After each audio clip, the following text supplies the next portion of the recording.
नमस्कार, मैं रविंद्र बंजारा शासकीय प्राथमिक विद्यालय श्यामाटोरा प्राथमिक शिक्षक के रूप में पदस्थ हूँ। नेशनल अचीवमेंट सर्वे कार्यक्रम के अंतर्गत हमारे द्वारा मॉक टेस्ट फर्स्ट पूर्ण कर लिया गया है।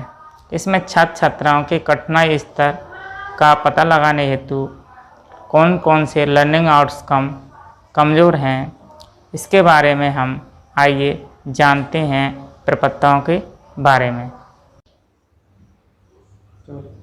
तो आइए जानते हैं मॉक टेस्ट फर्स्ट कक्षा 5 विषय हिंदी।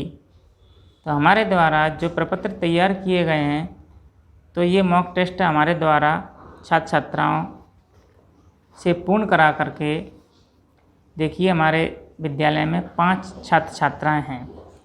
तो हमारे पास ये मॉक टेस्ट के 5 मूल्यांकन शीट्स हैं, ये 5।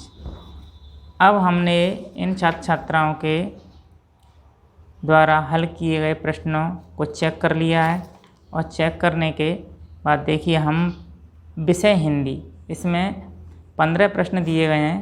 15 प्रश्नों को चेक करके हमारे द्वारा यह एक विश्लेषण शीट तैयार की गई है। विश्लेषण शीट इस प्रकार है। हमारे द्वारा विद्यालय का नाम और जनशिक्षा केंद्र और शिक्षक का नाम यहाँ पर जहाँ जहाँ दिए गई जानकारी हैं जो भरनी है वो हमारे द्वारा पूर्ण कर ली गई हैं। अब हमारे द्वारा जैसे कि हमारे विद्यालय में कक्षा 5 में 5 विद्यार्थी दर्ज हैं, नितिन, अनिरुद्ध, रवीना, साहिल, स्वीटी। इनके द्वारा जो प्रश्न पत्र हल किया गया है उनका सही गलत और छोड़ दिया गया प्रपत्र में उल्लेखित कर दिया गया है। जैसे कि यहाँ पर सही, पहला प्रश्न कितने बच्चों ने सही किया है, दूसरा कितने बच्चों ने सही किया है। तो हमने यहाँ पर जो गलत प्रश्न है उस पर गोला लगा दिया है। तो हमारा इसमें कोई गलत नहीं है, इसमें भी कोई गलत नहीं है। इसमें इस प्रकार यहाँ पे देखिए हम गलत वाला जैसे ही यहाँ तक के सारे बच्चों ने प्रश्न सही हल किए हैं। प्रश्न क्रमांक 10 में एक बच्चे ने गलत किया है, एक क्वेश्चन रवीना ने। इसके बाद प्रश्न क्रमांक 11 में 3 प्रश्न गलत किए गए हैं। नीचे भी हमारे द्वारा यह इस तरीके से गलत प्रश्नों की संख्या यहाँ लिख ली गई है। यहाँ पर प्रश्न क्रमांक 12 में सभी प्रश्न गलत किए सभी बच्चों ने। 13 भी सभी छात्र छात्राओं ने गलत किया है, 5 के 5। और 14 वाला प्रश्न क्रमांक है उसमें 2 छात्र छात्राओं द्वारा गलत किया गया, 3 द्वारा सही किया गया।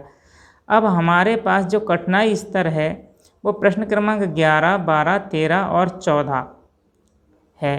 तो अब हमारे द्वारा ये प्रश्न क्रमांक जो हैं, अब यहाँ पर एक सीट और है जो कि लर्निंग आउटकम, और हमारी विद्यालय में हम जो छात्र छात्राओं द्वारा प्रश्न गलत किए गए हैं उनके लिए हमारे द्वारा जो रणनीति तैयार की गई है जिससे उनके कठिनाई स्तर को दूर किया जा सके और उनके लर्निंग आउटकम को पूर्ण किया जा सके। तो यहाँ पर प्रश्न क्रमांक 11, 12, 13 इनमें जो अधिकांश छात्र छात्राओं ने ये प्रश्न गलत किए हैं, 11, 12, 13 और 11, 12, 13 और 14। तो ये कक्षा 5 की हिंदी में 505 लर्निंग आउटकम क्रमांक है और हिंदी 506 लर्निंग आउटकम क्रमांक के अंतर्गत ये प्रश्न आते हैं। तो लर्निंग आउटकम तो आप सभी को पता ही होगा, आपके पाठ्य पुस्तक के प्रथम पेज पे दिए गए हैं। इन्हीं में से हमारे द्वारा इनको लिया गया है।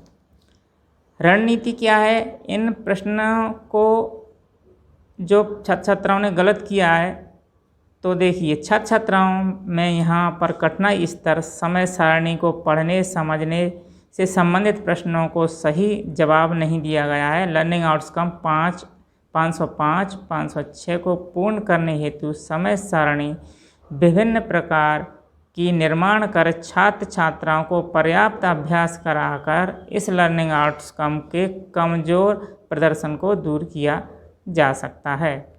हमारे द्वारा और भी अन्य गतिविधियों का कार्य विद्यालय में छात्र छात्राओं के लिए कराया जा रहा है, जिससे कि हमारे छात्र छात्राएँ इस लर्निंग आउटकम को पूरा कर पाएँ। धन्यवाद।